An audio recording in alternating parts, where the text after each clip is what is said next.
इधर है सामने में पैकरा साउंड कुडेली फॉरेक्स जोन और नाचते हैं टाइट।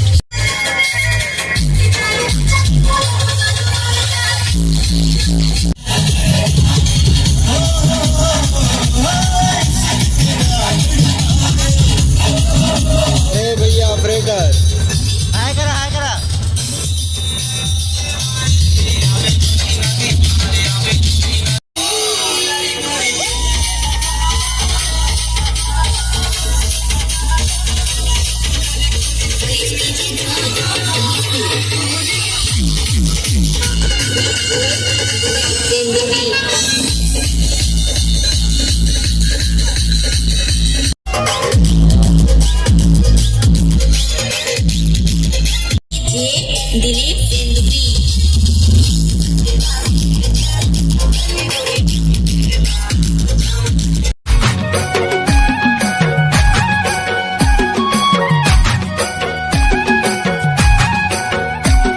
जय जोहार संगवारी हो तो स्वागत है आप मन के अपन यूट्यूब चैनल राजा अंबिकापुरिहा ब्लॉग्स में। तो आज आते बारात मोर पड़ोस के गांव में ही, मोर घर से लगभग 2 किलोमीटर है और वहीं आते बारात पैकरा साउंड फॉरेक्स जोन और बहुत ही मज़ा वाला है आज की वीडियो में। तो वीडियो में बने रहिए। तो चलो ये शानदार वीडियो ला शुरू करथन। और इधर है सिस्टम 8 बेस और 5 टॉप के और साइड साइड में एचएफ भी है और 16 ठे पार लाइट है और ये ऊपर में ये पैकरा फॉरेक्स जोन। और अभी हो गई से जनरेटर चालू और साउंड चेक करे बर रेडी। और जब तक साउंड चेक नहीं हो जाए तब तक तुम चैनल ला सब्सक्राइब कर दिया और वीडियो ला लाइक कर दिया और वीडियो ला पूरा देखिया। तो चलो अब साउंड चेक सुनथन।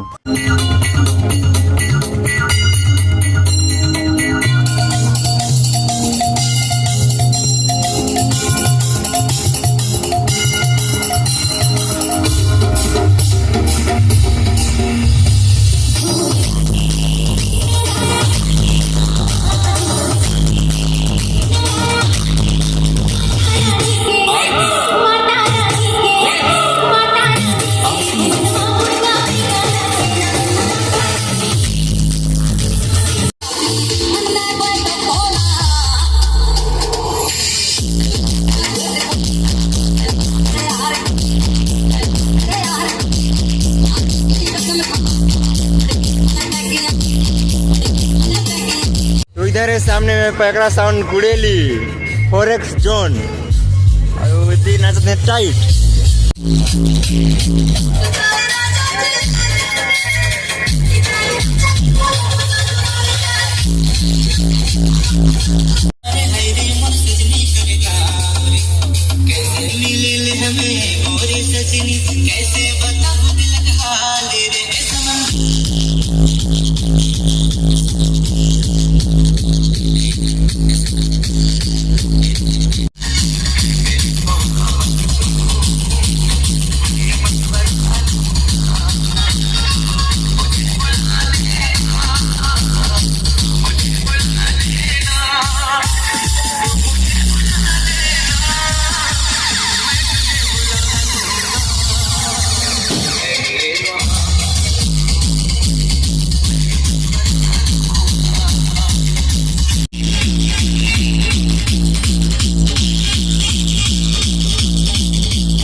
ने एक गाना लगवाए।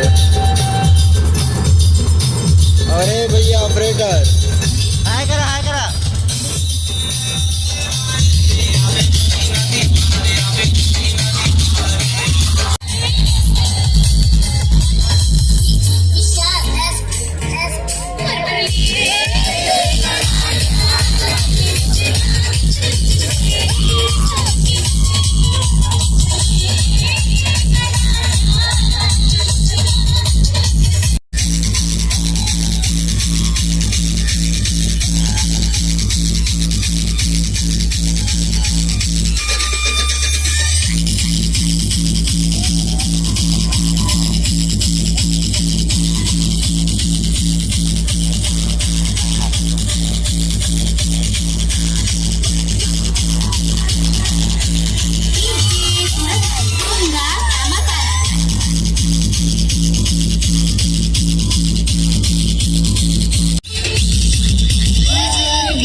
गर्दा गर्दा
आशा करता हूँ आप मतलब वीडियो पसंद आई सही तो लाइक करो, वीडियो ला चैनल ला सब्सक्राइब करो, ऐसी मज़ेदार डीजे ब्लॉग देखे बार।